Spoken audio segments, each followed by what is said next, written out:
31 News tonight. First forecast is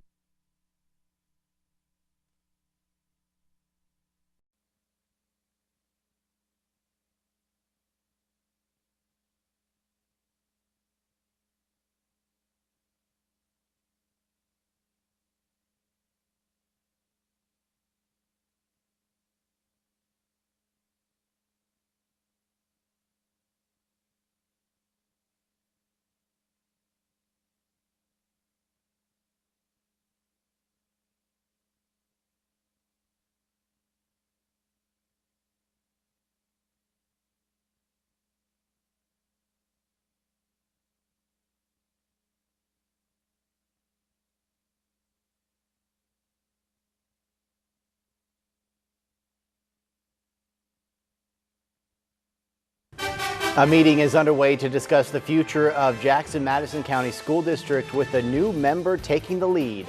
And the importance of veterans' mental health comes to light. 39 News Live at 6 begins now. Now, from your hometown news team in the heart of downtown Jackson, this is 39 News at 6. And good evening, and thanks for joining us tonight. I'm Josh Egbert. And I'm Meredith Mitchell. We want to check in with our meteorologist, Chris Summers, about that forecast, and sure doesn't feel like October still. No, actually, no October in our forecast, that's for sure. We have warm weather out there, actually close to record high temperatures across much of West Tennessee today. We're only within a degree or two of actually hitting a record high here in Jackson. Our record high is 91. We had a high of actually 90 late this afternoon. So those very warm temperatures, very summer-like weather hanging around the next several days, and not really seeing much of a chance of rain either until maybe we get into early next week. And with early next week, we may see temperatures are finally getting back, at least back in the 80s. But until then, the hot and humid weather will continue over the weekend and into the early part of our next work week. 90 degrees of high Union City, hit 90 here in Jackson today, 90 Covington, 89 degrees in Memphis, 90 Dyersburg, and 89 in Milan. Also feeling more like the low to mid 90s in most areas. Heat index values as of last hour still in the mid 90s is what it feels like in Dyersburg and Union City, feeling like 96 in Covington. That feel like temperature of 95 in Memphis, 92 the feel like temperature as of last hour in Milan. So looking at our forecast for this evening, clearing skies, upper 70s to near 80 by 7 o'clock, getting back in the low to mid 70s as we head into the overnight hours with those clearing skies. Southwest winds basically going calm, and looks like we'll have another warm day and looking for record challenging temperatures the next couple of days as highs will get close to 90 once again for your Friday. We'll stay in the upper 80s and low 90s right into the upcoming weekend. And we'll talk more about the heat and humidity with your hometown forecast coming up in just a few more minutes. The Jackson-Madison County School Board has been underway with their meeting for about 30 minutes now. The meeting is set to consist of many items that could impact the future of the district. This is the first full meeting of the new board under Chairman Kevin Alexander. This week, Alexander, at the request of other board members, put in 7 new action items to vote on, including adding a North Side Elementary to North Side High School, creating a workforce training center at the former Jackson Central Mary campus, and expanding the Montessori schools into East and South Jackson, among others. Alexander says he wanted to get these items on the agenda to allow the new board to work out new ideas. Well, they're topics that have been dominating the headlines lately: beer, drinking, and blacking out. They were brought to the forefront from Supreme Court nominee Brett Kavanaugh. But what does blacking out mean, and how does it happen? 39 News' Camila Rada explains. It's been fodder for late-night TV. Saturday Night Live joining the conversation of whether or not Judge Brett Kavanaugh drank too much. But understanding a blackout and how it happens is the first step to prevent it from happening to yourself and others around you. The hippocampus is responsible for our memory. So if we pour too much alcohol in there, it starts to cause problems for the interaction of the brain. It will keep it from actually developing the memories that it's supposed to, and that's what a blackout is. According to program manager Jim Jones, a blackout is a type of amnesia. During a blackout, the person is still active and still communicating, but since a certain part of the brain has shut down, they have no memory. The problem is that there's no exact recipe to a blackout. Everybody's different. Our genetics, our physiology will determine how much we can do, what we can do. The University of Memphis at Lambeth works hard to make alcohol education available to every student. They say if a situation like the one Kavanaugh is being accused of ever occurred at their school, they have a policy in place and would take action. Students would be charged with a violation of the code, and then they would have the option for the right to a hearing and an investigation if that was necessary, and then the appropriate sanctions would be given to that student. Understanding what a blackout really means will be vital in Kavanaugh's continuing case. For 39 News, I'm Camila Rueda. Multiple law enforcement agencies got a unique training from a Homeland Security federal team. Today was the last day of training, with about 20 different people receiving the training each day. The focus of it was to provide techniques and aid if they ever need to save their own life or another person's life. They learned how to use different types of tourniquets and say this skill will be useful in a variety of situations. Multiple situations, whether it be a car accident, you've been impaled in a limb, you've been shot, one of your arteries has been severed, many different situations. Deputy Pollock says that they only have a few seconds after an artery is severed or a limb is damaged to stop the bleeding, so they learned exactly what to do in those vital seconds. Well, for many of our veterans who come back from war, readjustment to civilian life can be tough. Many experience feeling of isolation and even suicidal thoughts. 39 News' Jackson Overstreet spoke with area health officials on how veterans in help can get the help they need. Tom Buck is a Vietnam veteran. Like many servicemen and women from his era, Buck suffers from PTSD. Recently, while speaking to law enforcement officers at a crisis intervention seminar, his PTSD was triggered. They asked a question and I answered it, but it was an immediate flashback. Yeah. And I was shaking inside and could hardly talk. Buck says he has a handle on his PTSD, but for many veterans, the stress can be too much. 66 Tennessee veterans, ages 55 to 75, committed suicide in 2016, according to data recently put out by the Department of Veteran Affairs, a 32% rise from 2015. Buck believes the spike is being caused in part by many Vietnam veterans reaching the retirement stage of their careers. We have all this time to sit around and contemplate all the things that we did while we were in combat, and a lot of guys just feel so guilty it just eats them up. For any veteran who is dealing with a mental crisis, there are resources out there to help you out. The Veterans Crisis Line operates 24/7. Veterans can call that number and press 1 and gain immediate access to a VA clinician.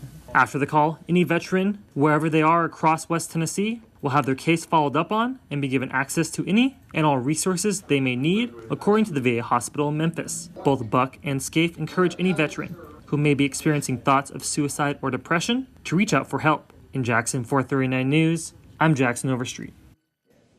The Veterans Crisis Line number is 1-800-273-8255. VFW Post 6496 also offers counseling sessions for any who are veterans. You can reach them at 731-423-9664. Well, a couple of meat recalls to tell you about. We'll tell you actually that in the late show coming up on 39 News at 6. Boilermakers head coach Jeremy Pruitt gives us his insight on team's upcoming bye week. Plus, the FBI has released the findings of its investigation. What this means for tomorrow's expected vote of Judge Brett Kavanaugh. And close to record high temperatures across the area today. We hit a high of 90 today. Our record high is 91 for the day back in 1954. Looking like the warm weather, the record warm weather, could hang around for the next several days, staying dry across the area as we get ready for the weekend. And we'll talk more about the heat and humidity with your full forecast coming up.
Now, NBC 39 weather. And welcome back, everyone. A hot and humid day throughout West Tennessee today. Temperatures getting very close to record highs for the day. We're only 1 degree away from record high here in Jackson, hitting a high of 90. The record high back 1954 with 91 on this date. It looks like we'll keep the record challenging temperatures around. That means highs are going to stay very close to record territory. Upper 80s, low 90s for daytime highs over the next several days. And not a lot of rain chances to talk about either. Looking like our best rain chance may come next week. And with those rain chances next week, we actually may see some more fall temperatures back in our forecast. But it's going to take another 7 to maybe 10 days before the temperatures start to make that change. So until that point, it looks like we're going to keep the warm and humid weather around for the next several days. Here's our evening forecast. Mainly clear skies, 79 by 7 o'clock. Back in the 70s, a low to mid 70s by 11 o'clock. Again, mainly clear skies, southwest winds. Basically going calm overnight tonight. So here's your weather notes next couple of days. Mostly sunny, hot, and more humid. Again, temperatures approaching that record high of 93 for our Friday. I still think we'll stay probably low 90s, so we'll be within a degree or two of the record high. Going to be a little more humid. You'll notice that out there. By Saturday, really more of the same. Actually, may be able to hit that record on Saturday as our record high is 90. Set back in 2016, so just a couple of years ago, with mostly sunny skies, warm and humid. We'll be in the upper 80s to near 90s. That would be the one day, I think, out of the next several where we could actually tie or maybe break a record high. Otherwise, we'll be very close to record high temperatures here the next several days. Here's a look at our highs today. 89 in Milan, 88 Paris, 90 the high in Union City and Dyersburg, 90 Covington, 88 in Parsons, 89 degrees down in Memphis, and 90 was the high today here in Jackson. As of last hour, then our heat index values have dropped back a little bit in some areas. We're still seeing those heat index values staying in the mid to low 90s in areas, especially like around Union City and Dyersburg and Covington, where those temperatures are feeling more like the mid 90s. We're back to 90 for our heat index value here in Jackson, 92 as of last hour in Milan, but still feeling like 95 in Memphis. And it looks like we're going to keep the humidity around and actually may increase that humidity a little bit more.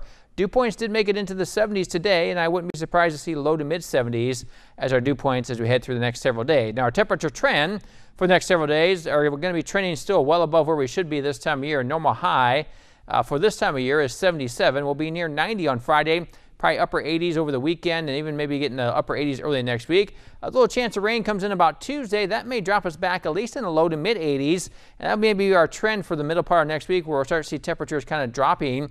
And looks like we could be seeing temperatures at least getting back into the 70s. But again, that's about a week away from now, where we could see some more rain chances too by the middle part of next week. But until then, dry weather, warm weather, and that humid weather continue here next couple of days. 67 the overnight low, clear skies, warm and humid. Southwest winds under 5 miles per hour. Not a lot of cloud cover out there tonight with a mainly clear sky. High reaching 90 for your Friday. Mostly sunny skies, continue very warm and humid. South-southwest winds around 5 to 10 miles per hour. May see a few clouds from time to time. Our daily rain chances, not really looking very good any day until maybe the middle part of next week. We may get some chance of rain back in here.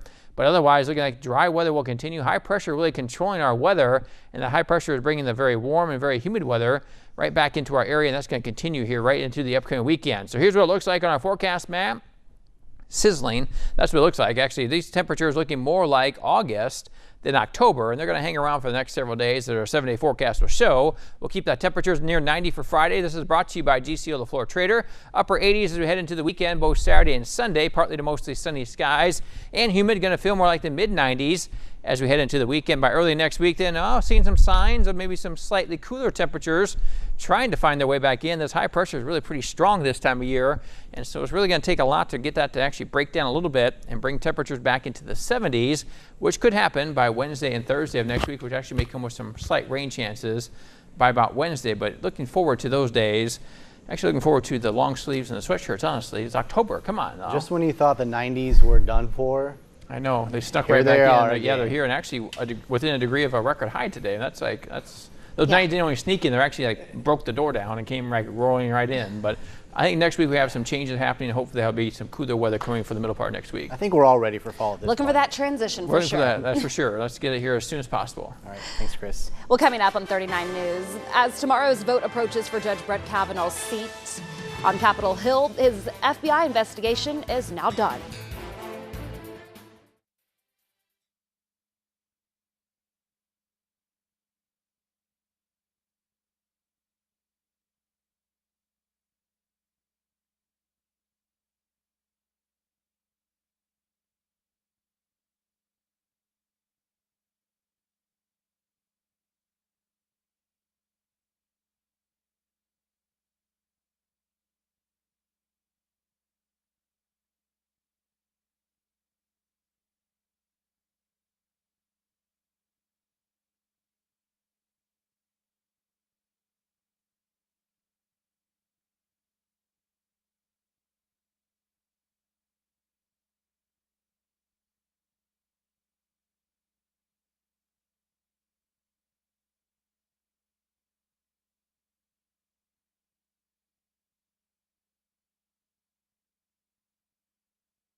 The FBI investigation into Supreme Court nominee Brett Kavanaugh is complete, and the first voting could begin tomorrow. That's the word from top Republicans on Capitol Hill, but Democrats and protesters have not given up their fight, and we are getting hints of what senators are reading behind closed doors. Blaine Alexander has that story from Washington.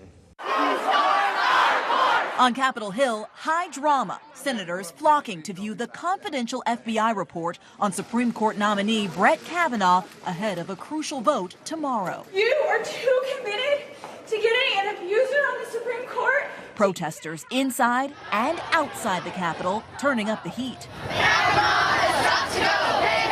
The vote expected to come down to 3 undecided Republicans, Jeff Flake, Susan Collins, and Lisa Murkowski. The report itself, behind these doors, 1 printed copy for senators and a handful of staff. Enough already. Let's vote. Republicans insisting the investigation was thorough and shows nothing new. For goodness sake, this is the United States of America. Nobody is supposed to be guilty until proven innocent. But Democrats blasting the report as superficial. They didn't interview all the corroborating witnesses. I'm actually shocked. I'm actually shocked. 10 people contacted, 9 interviewed. Not among them Judge Kavanaugh or his accuser, Dr. Christine Blasey Ford. But the White House says Ford told her side under oath last week. Today in Minnesota, President Trump appearing confident. I think he's doing very well. The judge is doing well, right? Yeah. Now the question for the Senate, whether Brett Kavanaugh will join the nation's highest court. We will get our first idea of Judge Kavanaugh's chances in a procedural vote tomorrow. He could be confirmed to the Supreme Court as early as Saturday. Well, coming up next, hear from Coach Jeremy Pruitt as the Vols focus on the fundamentals during the bye week. And we have the latest on all the playoff action throughout the MLB. Sports up next.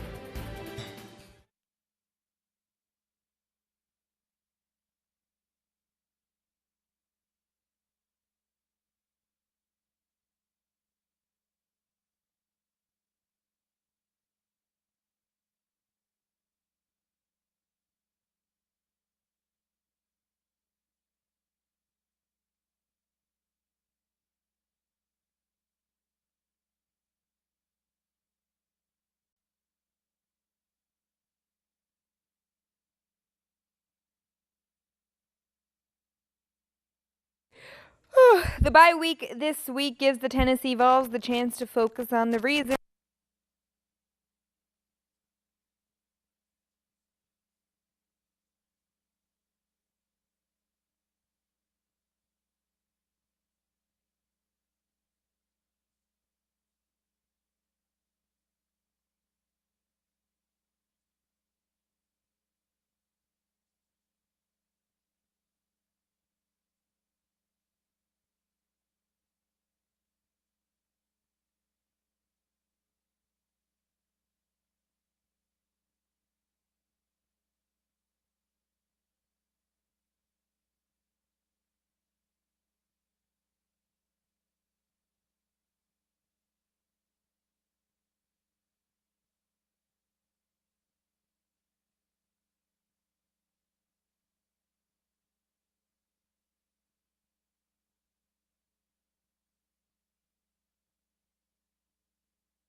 everyone. Welcome back to 39 News. I'm Nicole Menner. The bye week this week gives the Tennessee Vols the chance to focus on the reasons that they sit at 2-3. Those 3 losses come against Power 5 schools, and after this week, they face Auburn and South Carolina on the road, so things not exactly getting any easier. But Coach Pruitt says that this week is an opportunity to focus on the fundamentals. Well, I think our guys they're figuring out if they do things the right way, it gives them, they give themselves a chance to have success. It doesn't matter who the opponent is. If we don't, we don't give ourselves a chance. And that's here in Knoxville. That's everywhere across the country. Really good opportunity for a lot of guys to improve as players, going back to fundamentals on both sides of the ball. The Tennessee Titans head to New York to take on the 1-3 Buffalo Bills this weekend as they look to keep their 3-game win streak alive. Last week, the Titans really proved themselves on the gridiron. From Marcus Mariota to the young core of wide receivers, the guys stepped up big, and it isn't going unnoticed. Everyone kind of has a switch. When you step into the field, you have to kind of flip your mindset. Because, I mean, honestly, if you gotta go get yours. You know, you got to go make plays, and I think our young receivers have done that. And really, to be honest, I think this kind of young group that we have, this young core, whenever they have an opportunity to step out in the field, they do play with a sense of urgency and a sense of aggressiveness. One week it may be completely different. And in one game we may go in there and may dictate that he has 22 carries or 25 carries. I'm not sure. And then there's other games where it just doesn't end up that way. And so, you know, we've got a plan, and right now we kind of change it up each week. And then, you know, we'll kind of see where we're at this week as far as, you know, where he and Dion and Flew and Dawkins, where their carries or production lies. Week 5 in the NFL kicks off tonight with an AFC clash between Tom Brady and the New England Patriots and Andrew Luck's Indianapolis Colts. Julian Edelman will be back tonight for the Pats after being suspended for the first 4 games. Brady definitely happy to have him as a weapon back. The Pats enter the night at 2-2 while the Colts are 1-3. Kickoff is set for 7:20. A team that hopes to hoist that trophy at the end of the year, the Nashville Predators, will open their season tonight on the road. The Preds were eliminated in the second round of the Stanley Cup playoffs last season and will look to get back to the finals for the second time in 3 years. The puck drops in New York tonight, coming up in just a bit at 6:30.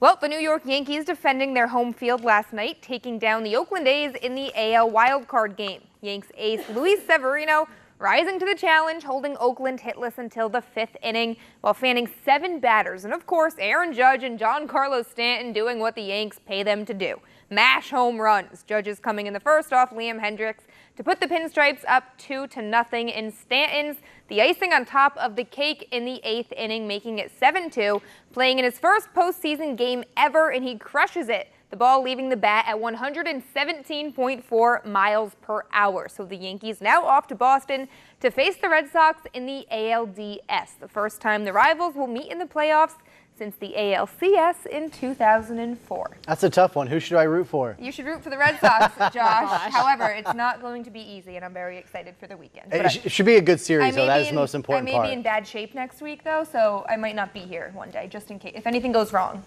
you'll have to do sports for me. We'll know where she's at. We'll be right back.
Taking a final look at our 7-day forecast, brought to you by GCO The Floor Trader. Staying in the 90s for your Friday, upper 80s all weekend long, but cooler weather may be arriving by late next week. Back in the 70s by Wednesday and Thursday, maybe a chance of rain arriving with that as well. So something to look forward to middle part of next week. All right, thanks, Chris. And here's a look at what's coming up tonight on the CW at 7 o'clock, Supernatural, 8 o'clock, The Originals, followed by 39 News at 9. And here on NBC at 7 o'clock, Superstore, followed by The Good Place, Will and Grace, I Feel Bad, and Law and Order SVU at 9 o'clock. Then we'll see you back here for 39 News at 10. As always, thanks for watching Family Feud. Coming your way next. Have a great night. Follow us online, like us on Facebook, and visit our website, wnbjtv.com.